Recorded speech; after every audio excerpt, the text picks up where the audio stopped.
Langit Jakarta siang itu membiru, bersih tanpa awan, namun panasnya terasa menusuk hingga ke tulang.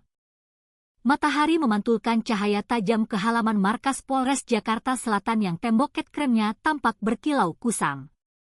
Ustazah Anisa Rahman melangkah mantap, gamis putih panjang dan kerudung birunya yang rapi berkibar lembut ditiup angin panas.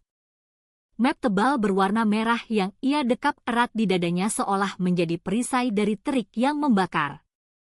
Senyum bahagia yang tulus menghiasi wajahnya yang teduh. Hari ini, setelah berbulan-bulan penantian yang menguras emosi dan air mata, adalah hari pembebasan ayahnya, Pak Yusuf, yang sudah lama dinyatakan damai oleh keluarga korban dalam sebuah kecelakaan lalu lintas.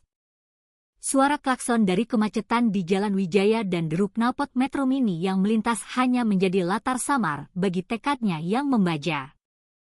Udara panas yang bercampur asap knalpot menusuk hidung, tetapi langkah Anisa tetap mantap. Sepatu hitamnya yang sederhana mengetuk lantai beton dengan irama pasti, mengiringi keyakinan dalam hati bahwa semua urusan hukum yang berbelit-belit akhirnya telah selesai. Surat perdamaian yang ditandatangani di atas meterai dan pengesahan resmi dari kejaksaan yang ia bawa menjadi benteng yang menenangkan, menegaskan bahwa tak ada alasan lagi bagi siapapun untuk menahan ayahnya barang sedetik pun. Dalam diam, doa syukur tak henti-hentinya terucap di hati. Ia membayangkan wajah ayahnya yang lelah namun tersenyum lega, berjalan keluar dari gerbang besi itu dan memeluknya erat. Dari kejauhan, bendera Sang Saka merah putih berkibar kencang di tiang tertinggi gedung besar itu. Anisa menatapnya sejenak, merasakan kebanggaan sebagai warga negara bercampur dengan kewaspadaan yang tak bisa ia enyahkan. Ia paham, kantor polisi seharusnya menjadi benteng hukum dan pengayom masyarakat. Namun, pengalaman panjang selama proses hukum ayahnya mengajarkannya untuk tetap waspada. Birokrasi yang rumit dan oknum yang tak tersentuh membuatnya sadar bahwa keadilan terkadang harus dijemput dengan pertarungan. Meski begitu, keyakinannya hari ini teguh. Kebenaran ada di pihaknya, dan map di tangannya adalah bukti sah yang tak terbantahkan. Saat menapaki pelataran yang ramai oleh lalu lalang petugas dan warga yang mengurus berbagai perkara, Anisa meneguhkan tekadnya sekali lagi. Hari itu, ia datang bukan untuk meminta belas kasihan, melainkan untuk menjemput hak yang dijamin oleh hukum negara. Dengan napas yang teratur dan pandangan lurus ke depan, ia melangkah melewati pintu utama yang terbuat dari kaca tebal, membawa harapan besar dan keberanian yang tak tergoyahkan ke dalam jantung institusi yang akan menguji batas kesabarannya. Begitu menjejakkan kaki ke dalam lobi, Anisa langsung disambut riuh aktivitas yang padat dan menyesakkan. Ruangan luas berlantai marmer kusam itu dipenuhi petugas berseragam coklat yang hilir mudik sambil membawa tumpukan berkas. Suara percakapan keras dengan logat dari berbagai daerah bercampur dengan dering telepon meja yang seolah tak pernah berhenti berulang. Aroma kopi hitam pekat dari pojok pantry bercampur dengan bau khas kertas arsip yang lembab dan asap rokok kretek, menciptakan kesan sibuk yang menekan. Dindingnya yang berwarna krem mengilap memantulkan cahaya lampu neon putih, menambah suasana terang namun terasa dingin dan tak ramah. Meski hiruk-pikuk, langkah Anisa tetap teratur. Napasnya tenang, matanya menatap lurus ke meja penerima tamu yang panjang dan tinggi. Ia seolah telah menyiapkan hati untuk segala kemungkinan terburuk sekalipun. Di balik meja kayu jati yang kokoh, Bribka Baskara berdiri tegak. Postur tubuhnya yang kekar dan tegap segera mencuri perhatian. Rambutnya cepak rapi, rahangnya tegas, dan sorot matanya tajam, seolah terbiasa menghadapi situasi genting. Seragam coklatnya terpasang sempurna tanpa satu pun kerutan. Sabuk hitam tebal melingkar di pinggangnya yang ramping, dan sepatu bot kulitnya mengilap, menandakan disiplin ala militer. Sekilas, Baskara menatap Anisa yang mendekat, namun wajahnya tetap datar, tanpa ekspresi. Bibirnya hanya membentuk senyum tipis yang nyaris tak berarti, senyum yang lebih terasa seperti formalitas dingin daripada sambutan hangat. Dari raut wajahnya, Anissa menangkap kesan wibawa yang kuat bercampur dengan sikap yang menjaga jarak. Seolah pria itu terbiasa mengatur dinamika kuasa dengan siapapun yang berhadapan dengannya. Dengan penuh adab, Anissa menundukkan kepala sedikit dan menyapa dengan sopan. "Assalamualaikum, Pak." Ia tetap memegang teguh etika seorang ustazah yang terbiasa menjaga tutur dan perilaku, bahkan di hadapan sikap yang paling dingin sekalipun. Sambil menghela napas mantap, ia menyodorkan map tebal berisi berkas-berkas resmi perdamaian yang selama ini ia jaga seperti harta paling berharga. Dalam hatinya, ia sangat yakin bahwa dokumen lengkap yang ditandatangani oleh keluarga korban dan disahkan oleh jaksa penuntut umum itu sudah lebih dari cukup untuk menjadi tiket kebebasan ayahnya. Setiap lembar di dalamnya adalah saksi bisu perjuangan panjang, surat pernyataan damai, bukti transfer kompensasi, hingga salinan putusan hukum yang mengikat. Anissa meyakini, dengan bukti yang sedetail itu, tak ada lagi ruang bagi kesalahpahaman atau alasan penundaan yang dibuat-buat. Baskara menerima map itu dengan gerakan lambat, namun penuh perhitungan. Matanya yang tajam menyisir baris demi baris dokumen. Sekilas, Anissa melihat alis Baskara sedikit berkerut, namun ia menahan diri untuk tidak bertanya. Hanya suara halaman kertas yang digesek perlahan terdengar, kontras dengan riuh lobi yang tak kunjung reda. Anissa berdiri tegak, menatapnya lekat-lekat, mencoba menafsirkan setiap perubahan kecil di wajah petugas itu. Senyum tipis Baskara yang tak pernah berubah menimbulkan kesan ganjil, seperti ada sesuatu yang tersembunyi di balik tatapan yang tenang namun penuh perhitungan itu. Di dalam dada Anissa, keyakinan masih tetap kokoh, namun naluri waspadanya mulai berbisik bahwa langkah selanjutnya mungkin tidak akan sesederhana yang ia bayangkan. Suasana di sekitar meja itu seketika menegang ketika Bribka Baskara menghentikan gerakan tangannya. Dari raut wajahnya yang semula datar, kini tampak jelas sebuah perubahan. Alisnya mengernyit tajam, rahangnya sedikit mengeras, dan sorot matanya seolah sedang menimbang sesuatu yang tak tertulis di atas kertas. Ia menutup map itu pelan-pelan, seolah menahan napas, lalu menggeser kursinya sedikit ke belakang tanpa mengucapkan sepatah kata pun. Baskara kemudian membuka laci mejanya, suara derak kayu tua terdengar nyaring di tengah hiruk-pikuk lobi. Anissa, yang berdiri kaku di hadapannya, merasakan hawa aneh menyergap, seperti ada udara yang mendadak menebal di antara mereka. Dalam benaknya, ia mencoba mencari alasan logis, namun gerak-gerik Baskara justru menandakan sesuatu yang jauh dari prosedur resmi yang ia pahami. Dengan gerakan mantap, Baskara mengeluarkan secarik kertas berstempel resmi berwarna putih gading. Lipatannya rapi, namun baunya tajam seperti tinta yang baru saja kering. Ia meletakkannya di atas meja kayu dengan bunyi hentakan pelan yang justru terdengar sangat tegas di telinga Anissa. Pandangan matanya dingin ketika ia menatap lurus ke mata Anissa dan berkata, "Untuk pembebasan hari ini, ada biaya administrasi sebesar 20 juta rupiah yang harus dibayarkan tunai." Suaranya datar, nyaris tanpa emosi, namun setiap kata yang keluar jatuh seperti sebuah pukulan keras yang tak terlihat. Anissa merasakan dadanya sesak seketika. 20 juta rupiah. Angka yang bahkan tidak pernah terlintas sedikit pun dalam seluruh proses hukum yang sudah disahkan secara final. Mata Anissa langsung membelalak.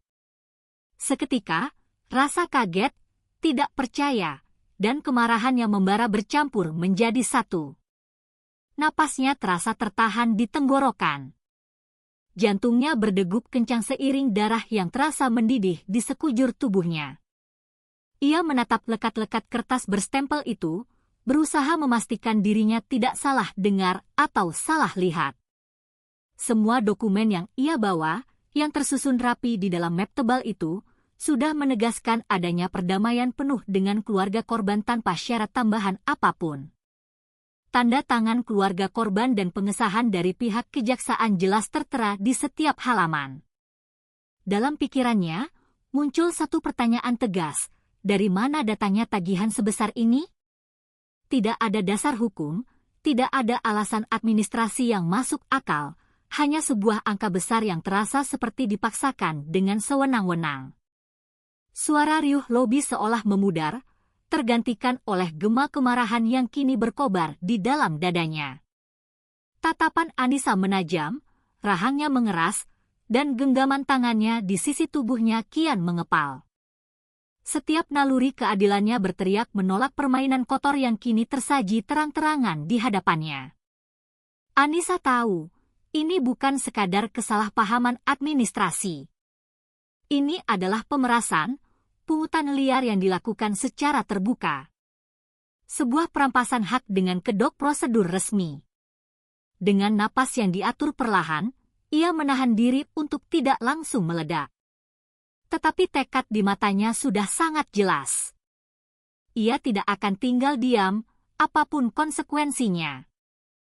Keheningan sesaat yang berat menguasai ruangan setelah angka 20 juta itu terlontar. Anissa menarik napas dalam-dalam, menyalurkan kemarahan yang mendidih menjadi ketegasan yang terukur. Dengan sorot mata yang tak bergeming, ia menatap Baskara, lalu berkata dengan suara yang lantang dan jelas, "Pak Baskara, ini jelas pemerasan. Lihat tanda tangan keluarga korban di sini.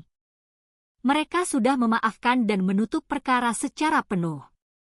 Tidak ada kewajiban lain." Suaranya yang tenang namun tegas menembus riuh kantor yang seketika mereda. Sejumlah petugas yang semula sibuk berjalan kini berhenti, menoleh, dan menatap penasaran ke arah meja itu. Anissa berdiri tegak, memegang mapnya seperti perisai, menunjukkan bahwa ia tidak datang sebagai pihak yang bisa dipermainkan. Baskara tetap tak bergeming. Dengan tangan bersedekap di dada, sorot matanya sedingin baja, seolah menantang Anissa untuk mundur.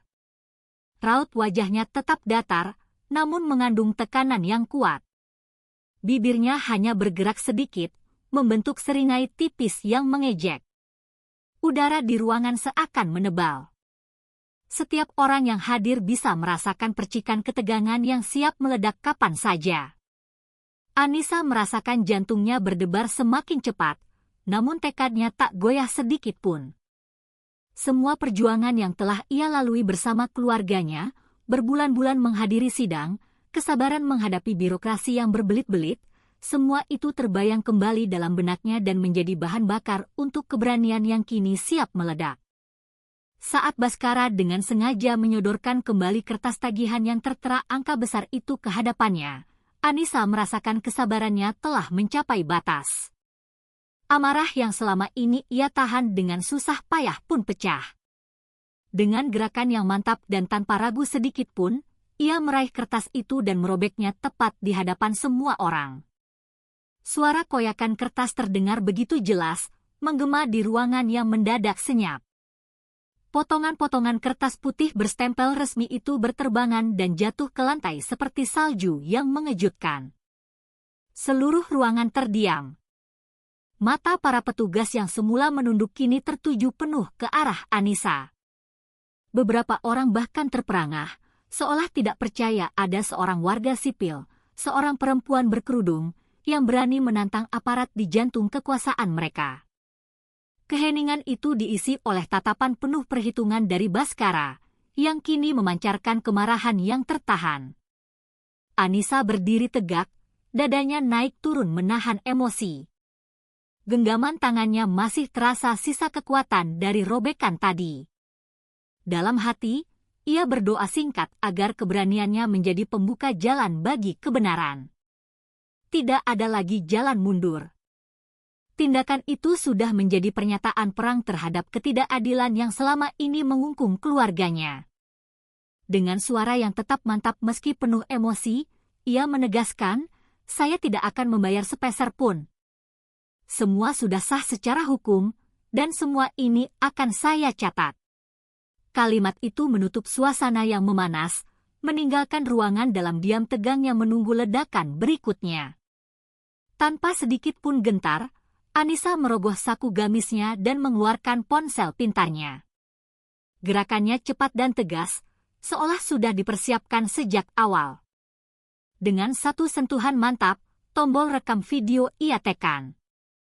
Suara lantang kembali keluar dari bibirnya, menggetarkan ruangan yang masih dibekap diam. Saya merekam semua ini. Pemerasan seperti ini akan saya bawa ke media, bila perlu. Kata-katanya tajam dan bersih, menembus ruang seperti palu hakim di meja persidangan. Seketika itu juga, beberapa petugas yang tadi hanya menonton dari jauh tampak gelisah. Langkah mereka terhenti. Mata mereka saling berpandangan, seolah menimbang apakah harus ikut campur atau berpura-pura tidak tahu. Di sisi lain, Bribka Baskara menatap Anissa dengan sorot mata yang penuh amarah, namun terkunci dalam kesunyian. Rahangnya mengeras, otot di lehernya menegang, namun tak sepatah kata pun keluar. Hanya jemari tangannya yang bergerak pelan di atas meja, seperti menahan dorongan untuk bertindak kasar. Beberapa petugas lain berpura-pura sibuk kembali dengan berkas di meja masing-masing, meskipun jelas telinga mereka tertuju ke arah percakapan yang kian memanas. Udara di ruangan berubah seperti membeku. Seakan setiap orang menahan napas, menunggu apakah ancaman Anissa akan memicu ledakan kekerasan atau memaksa Baskara untuk mundur. Anissa berdiri tegak, menatap Baskara tanpa berkedip. Matanya memantulkan cahaya lampu neon yang tajam. Di dalam hati, ia sadar bahwa setiap detik rekaman ini adalah pelindung sekaligus senjata. Setiap kata yang terekam bisa menjadi bukti kuat bila perkara ini harus dibawa ke meja hukum yang lebih tinggi. Semua sudah tercatat. Jangan coba-coba menghapusnya, ujarnya kembali. Nada suaranya tak bergetar sedikit pun. Ketegasannya memaksa semua yang hadir menilai ulang keberanian seorang perempuan yang mungkin tadinya mereka anggap tak berdaya. Di sudut-sudut ruangan, bisikan pelan mulai terdengar, tanda bahwa keberaniannya mulai mengguncang wibawa ruang itu. Tanpa menunggu balasan, Anissa memutar badan dan melangkah tegas keluar. Setiap langkahnya terdengar jelas menabrak keheningan yang menyesakkan. Map tebal masih digenggam erat di satu tangan, sementara ponsel yang masih merekam tergenggam erat di tangan lainnya. Wajahnya menunjukkan kemarahan yang tak lagi bisa ditahan, tetapi juga keyakinan bahwa kebenaran sedang berpihak kepadanya. Pintu utama kantor polisi terbuka dengan suara dentuman pelan saat ia mendorongnya, meninggalkan ruangan yang kaku dan penuh tatapan yang tak sanggup mengejarnya. Di belakangnya, udara seperti berhenti, meninggalkan Baskara dan para petugas lain dalam diam yang syarat akan ketegangan, sadar bahwa tindakan Anissa baru saja mengoyak dinding ketakutan yang selama ini menjaga praktik kotor mereka. Begitu Anissa menjejakkan kaki keluar dari pintu utama, udara siang yang terik menyambar kulitnya dengan panas yang membakar. Namun, panas itu tak sebanding dengan kejutan brutal yang menyusul. Tanpa peringatan, tanpa suara, sebuah tendangan keras menghantam punggungnya. Dentuman itu begitu kuat hingga membuat tubuhnya terhuyung ke depan dan jatuh tersungkur ke lantai teras yang panas menyengat. Suara hantaman tubuhnya di lantai beton bergaung nyaring, memecah hiruk-pikuk di halaman kantor polisi. Seketika, rasa perih yang tajam menusuk dari punggung hingga ke dada, membuat napasnya tersendat. Ponsel yang sedari tadi menggenggam rekaman perjuangannya terlepas dari tangannya dan terguling beberapa meter jauhnya, layarnya retak. Tetapi Anissa tetap berusaha meraih kesadarannya dengan cepat. Dengan napas terengah-engah, Anissa menoleh ke belakang dan mendapati Bribka Baskara berdiri tak jauh darinya. Wajahnya merah menyala oleh amarah yang tak lagi ia tutupi. Tatapan matanya tajam seperti bilah pisau, sorot yang seolah menuntut kepatuhan mutlak. Di belakangnya, beberapa polisi lain mulai bergerak mendekat dengan langkah cepat dan sorot mata yang tak kalah beringas. Anissa merasakan hawa ancaman yang nyata, lebih pekat dari panas terik siang itu. Semua keberanian yang tadi menegakkan tubuhnya kini diuji dengan cara yang jauh lebih brutal, menghadapkannya pada kekerasan fisik yang dilakukan secara terang-terangan. Belum sempat Anissa bangkit, lengan kirinya dicengkeram dengan kasar oleh Baskara.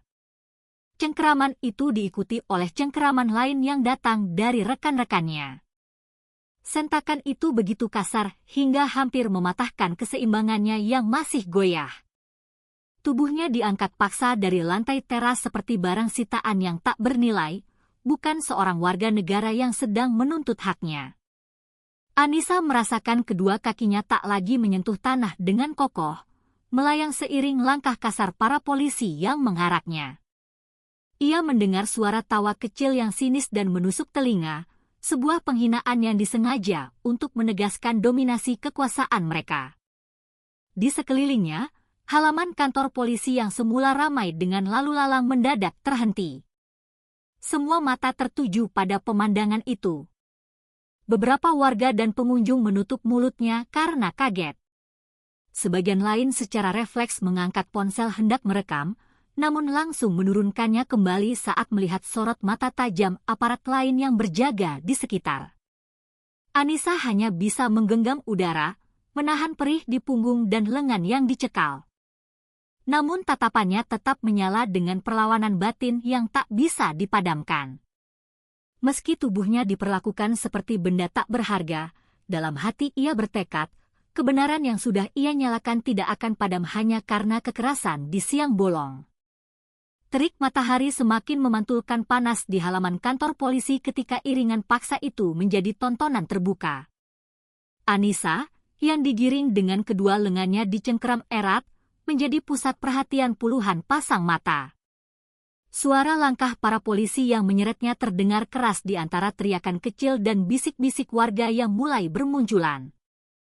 Di sekelilingnya, beberapa anggota polisi yang ikut mengawal tertawa lantang, melempar kata-kata mengejek yang kasar, seolah menikmati setiap detik penghinaan publik ini. Tawa mereka bercampur dengan derap langkah sepatu bot, membentuk irama yang dingin dan penuh cemooh, menciptakan pemandangan yang memalukan bagi sebuah institusi yang seharusnya menegakkan hukum. Di balik pagar besi, warga yang melintas spontan berhenti. Seorang ibu muda menutup mulutnya dengan kedua tangan, seolah tak percaya pada apa yang dilihatnya. Seorang kakek yang semula berjalan pelan kini berdiri terpaku dengan tatapan sedih. Beberapa remaja yang mengendarai sepeda motor memarkir kendaraannya, mengangkat ponsel untuk merekam. Namun, tatapan garang dan isyarat tangan kasar dari petugas jaga membuat mereka tak punya pilihan selain menurunkannya kembali dengan wajah cemas.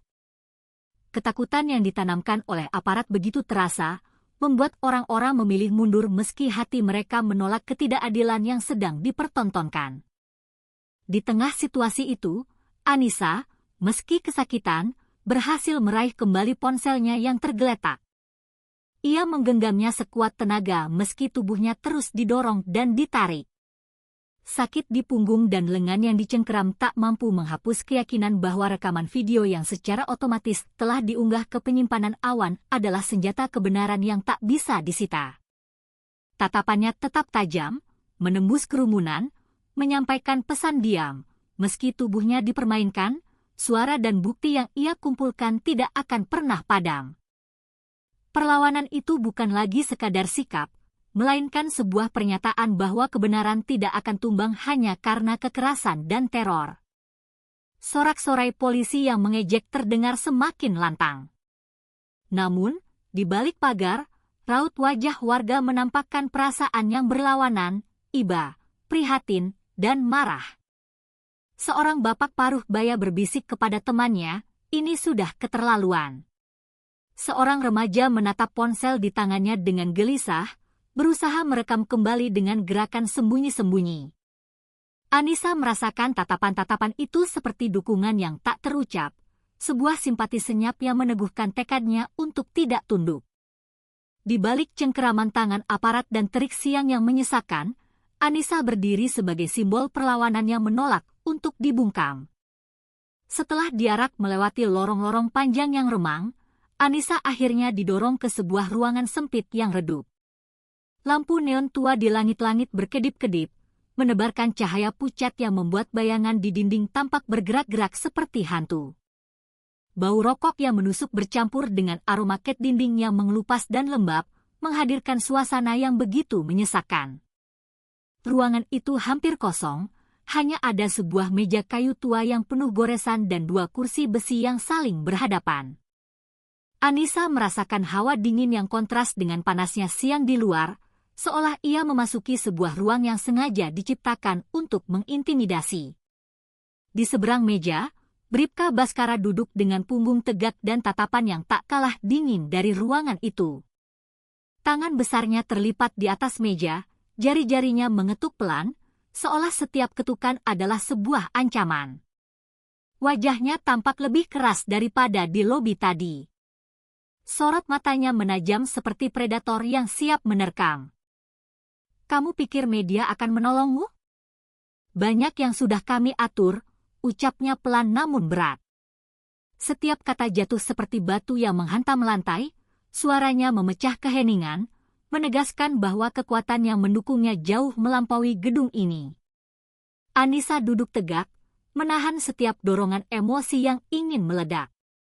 Ia memilih diam, namun tidak tunduk. Tatapannya terkunci pada mata Baskara, tak memberi celah bagi ketakutan untuk merayap masuk. Di balik keheningan luar yang tampak tenang, pikirannya bekerja dengan cepat.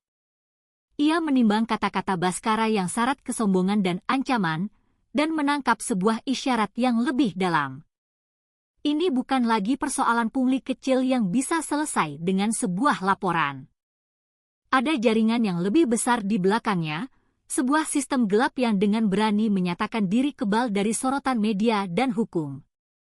Kesadaran itu menyalakan alarm kewaspadaan di dalam hatinya.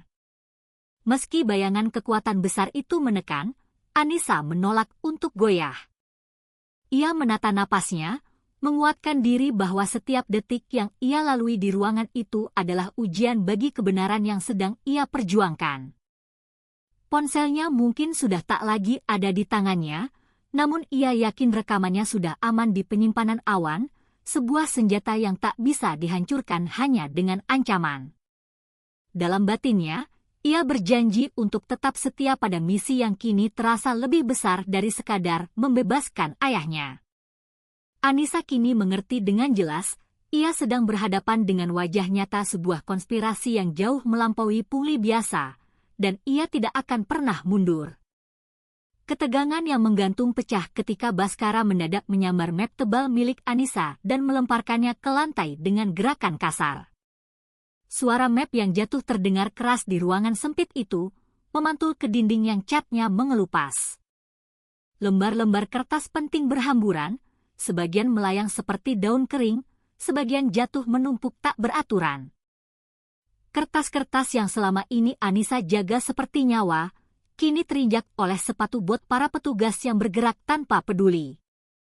Namun, di balik kekacauan itu, sorot mata Anissa yang tajam menangkap sesuatu yang tidak biasa. Di sudut ruangan, sebuah lembar keputusan bebas terlempar lebih jauh dan terselip di bawah kaki kursi besi yang tak terpakai. Dengan gerakan yang tenang meski penuh tekanan, Anissa menunduk sedikit. Matanya menelusuri kertas itu dari jarak jauh. Seketika, sebuah detail aneh muncul di hadapannya.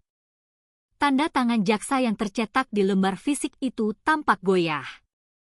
Garisnya lebih tebal dan tidak sehalus salinan digital yang selama ini ia pelajari berulang-ulang. Anissa mengenali perbedaan itu seketika, karena ia hafal setiap lengkung dan tekanan pena pada tanda tangan asli yang tersimpan di ponselnya. Perbedaan yang begitu mencolok itu bukanlah kesalahan cetak biasa, melainkan sebuah indikasi pemalsuan yang disengaja.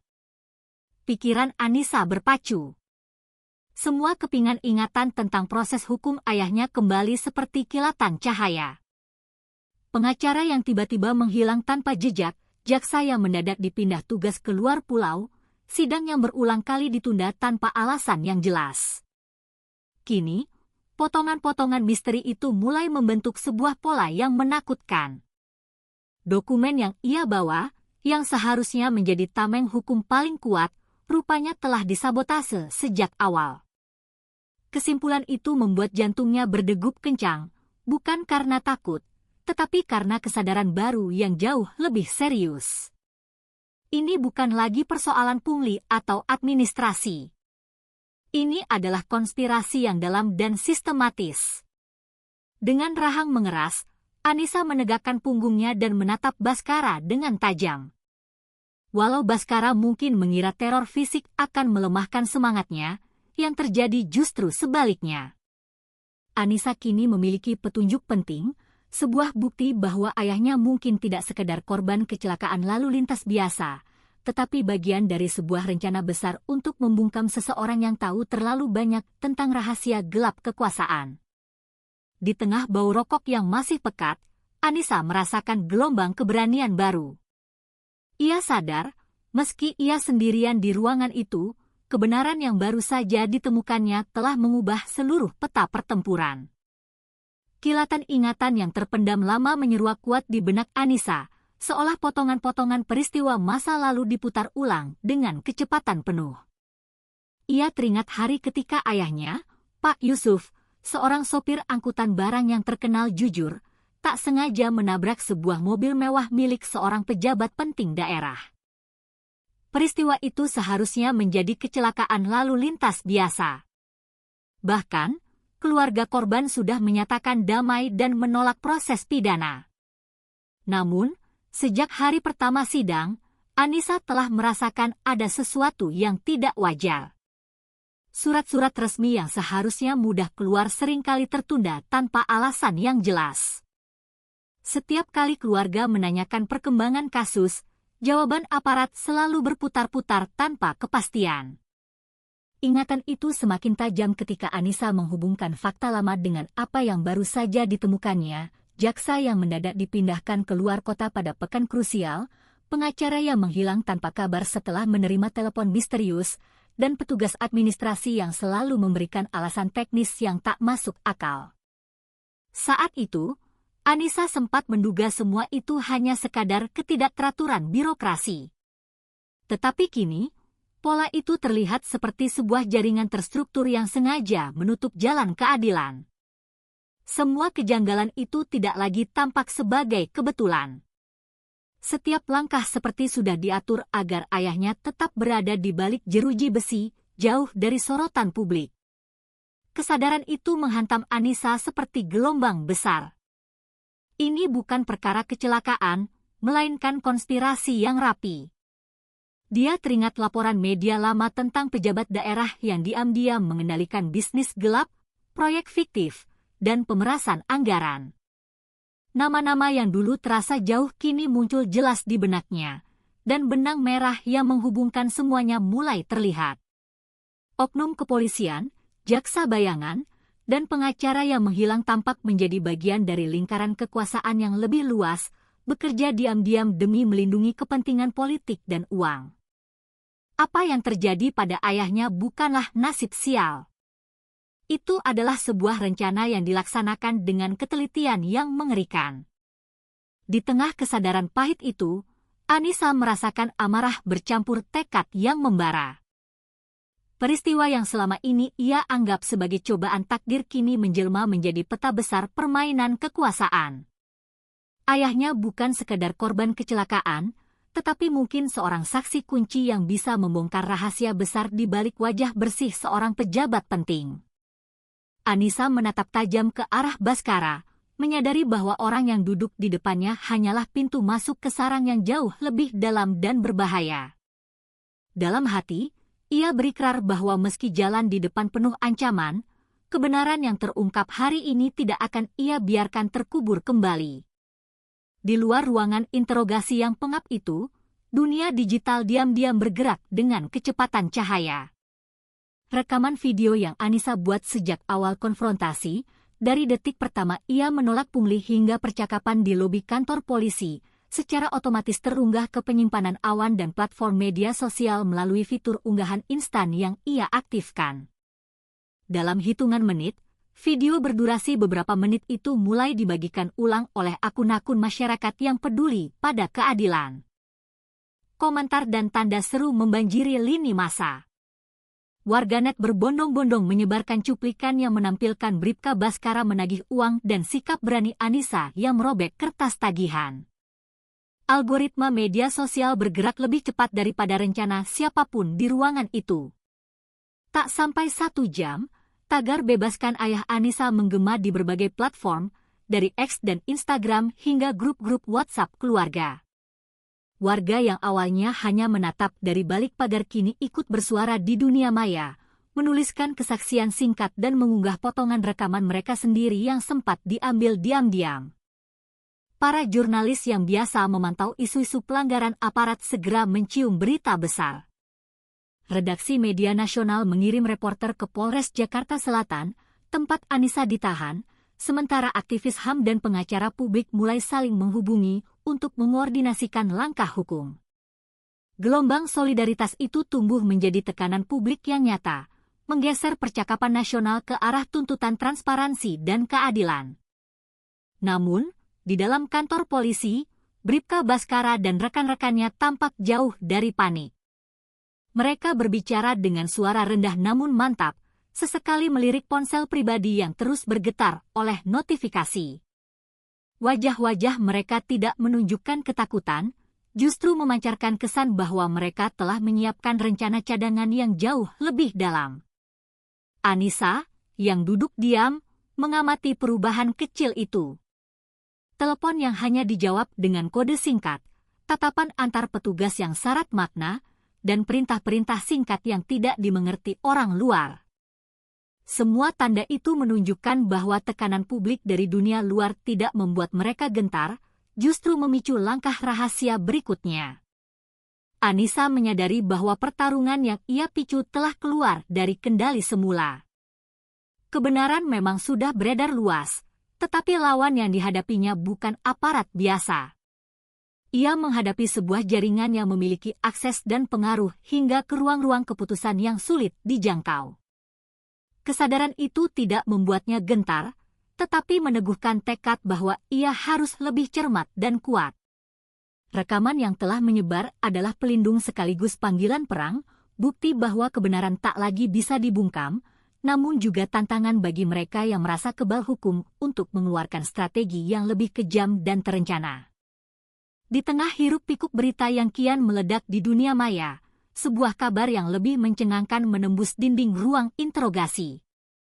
Seorang petugas berpakaian dinas terburu-buru masuk, membawa secarik catatan tipis, dan berbisik di telinga seorang perwira jaga. Bisikan itu memicu tatapan panik singkat yang segera mereka sembunyikan. Anissa menangkap gerakan mata itu, dan nalurinya langsung waspada. Ketika ia mendesak untuk mengetahui kabar ayahnya, jawaban yang keluar hanya datar dan dingin. Tahanan atas nama Bapak Yusuf sudah dipindahkan ke lokasi lain untuk proses administrasi lanjutan. Tidak ada penjelasan resmi, tidak ada dokumen pemindahan, bahkan tidak ada tanda tangan pejabat berwenang. Kata-kata itu jatuh seperti palu godam, menandakan sesuatu yang jauh lebih serius daripada sekedar kelalaian administrasi. Perasaan dingin menjalar dari ujung jari ke seluruh tubuh Anissa. Dalam benaknya, muncul serentetan pertanyaan yang menakutkan. Di mana ayahnya sekarang? Apakah benar dipindahkan, atau justru sengaja dihilangkan? Mengapa tidak ada bukti apapun? Semua jawaban yang keluar dari mulut petugas terdengar seperti kalimat hafalan, seolah mereka menutup mulut di bawah perintah yang lebih tinggi. Anissa merasakan darahnya membeku.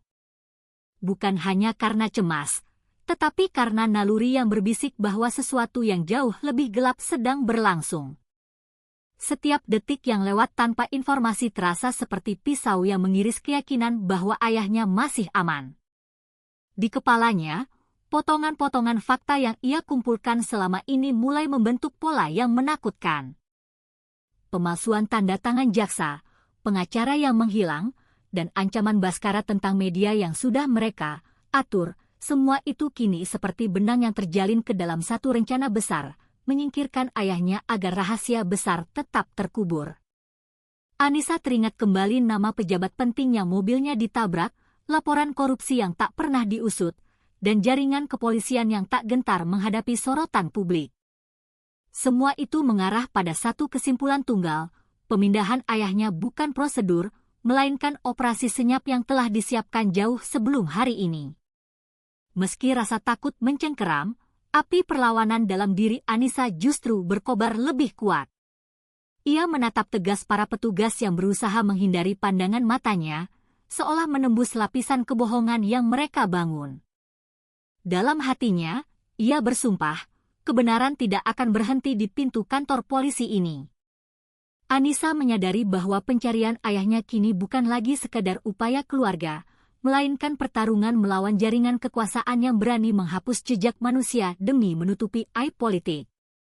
Dengan napas teratur dan tekad yang tak tergoyahkan, ia memutuskan, setiap langkah ke depan, seberbahaya apapun, harus ia tempuh untuk menemukan ayahnya dan membongkar kegelapan yang selama ini bersembunyi di balik seragam dan jabatan. Senja baru saja merayap ketika Anissa akhirnya dilepas dengan alasan kesalahpahaman administrasi. Udara malam Jakarta terasa berat dan jalanan menuju rumahnya yang sederhana di pinggiran kota terasa sepi tak biasa. Namun, kebebasan itu terasa semu. Begitu sampai di rumah, teror baru segera menjemputnya. Ponselnya bergetar berkali-kali, menampilkan pesan singkat dari nomor tak dikenal. Kalimatnya singkat namun mematikan, berhenti mencari demi keluargamu. Kata-kata itu seperti belati yang dingin, menembus jantung dan membuat udara seolah tertahan di dadanya. Anissa menatap layar ponsel beberapa detik lebih lama, mencoba menimbang apakah ini ancaman iseng atau pertanda bahaya nyata. Nalurinya, yang sejak siang penuh pertarungan, langsung menegaskan bahwa ini bukan kebetulan. Ini adalah peringatan nyata dari mereka yang ingin kebenaran tetap terkubur. Tak lama setelah pesan itu, sebuah mobil hitam asing tanpa plat nomor terparkir diam di seberang jalan depan rumahnya. Lampu mobil padam, namun siluet dua orang di kursi depan terlihat samar dari balik gorden jendela.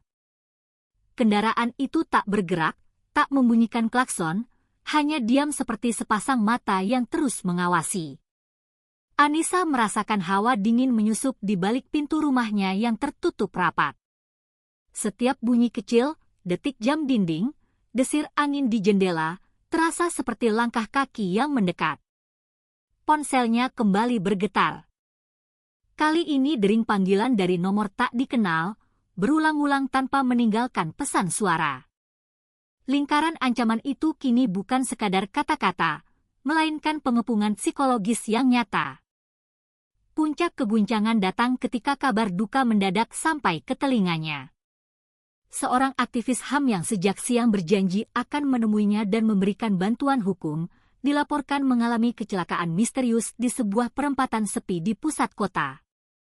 Informasi dari teman aktivis itu menyebutkan tidak ada saksi yang jelas, hanya jejak rem mendadak yang tak wajar di aspal. Anissa menahan napas panjang, menyadari bahwa setiap orang yang mencoba mendekat untuk membantunya kini menjadi sasaran. Lingkaran ancaman yang semula hanya berupa pesan kini menjelma menjadi bayangan kematian yang nyata, memperkuat keyakinannya bahwa yang ia hadapi bukan lagi aparat lokal, melainkan jaringan kekuasaan yang terorganisir, kaya, dan sangat kejam.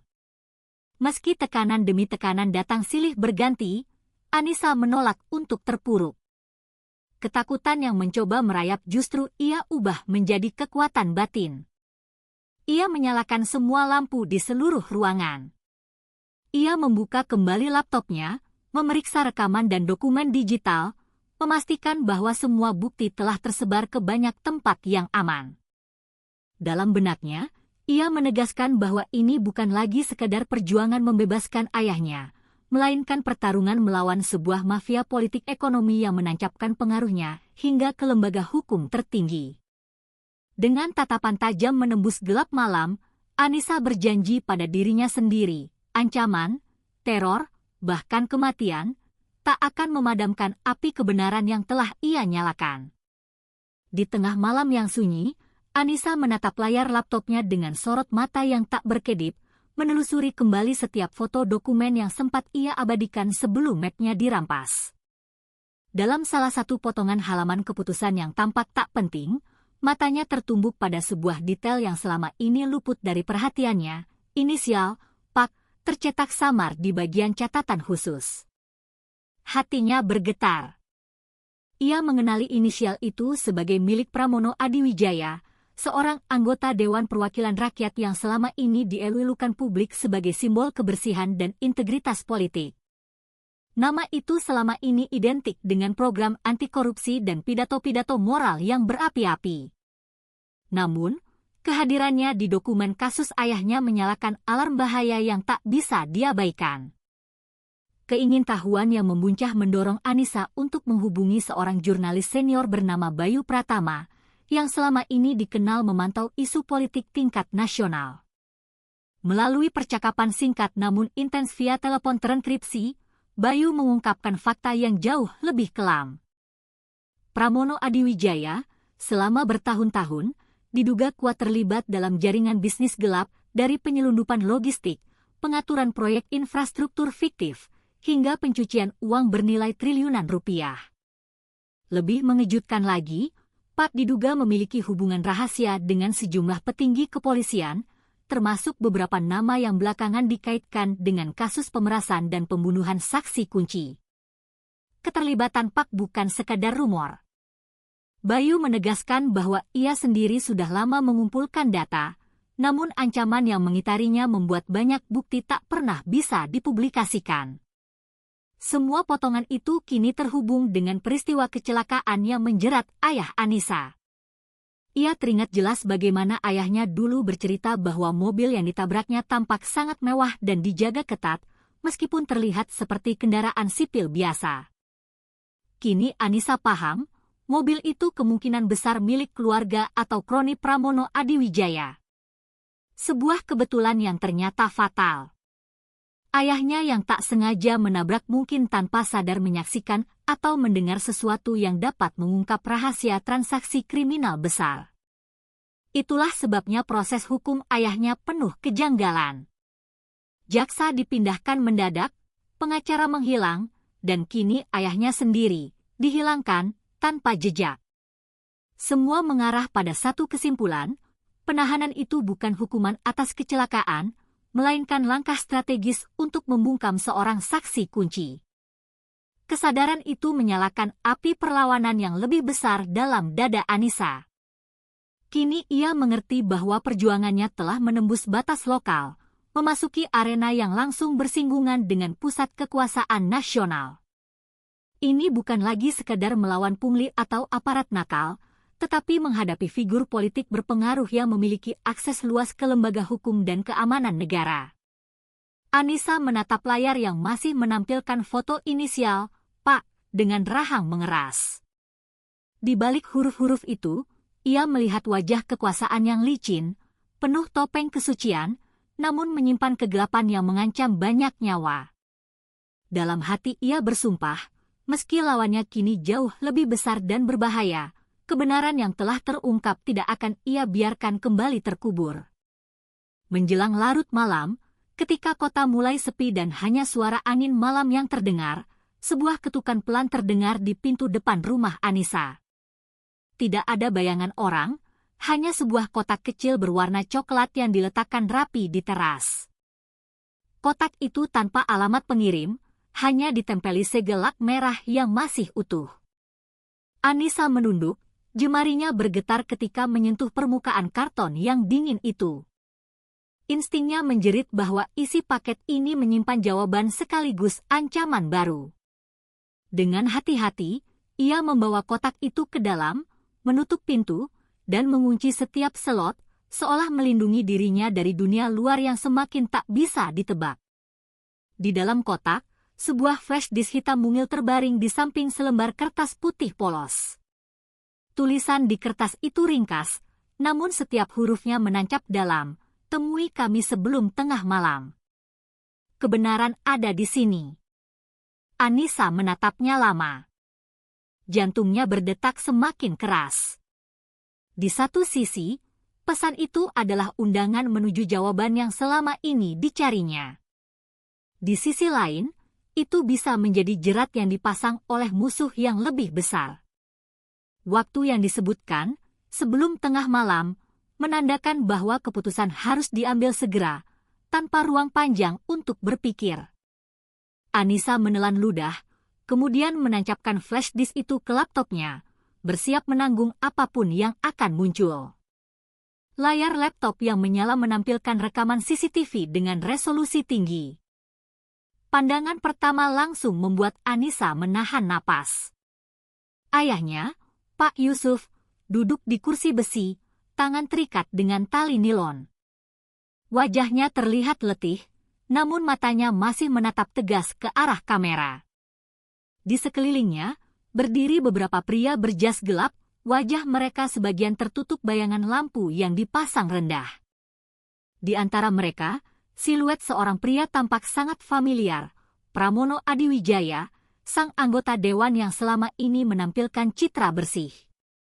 Suara samar-samar percakapan terdengar, namun tak cukup jelas untuk diurai.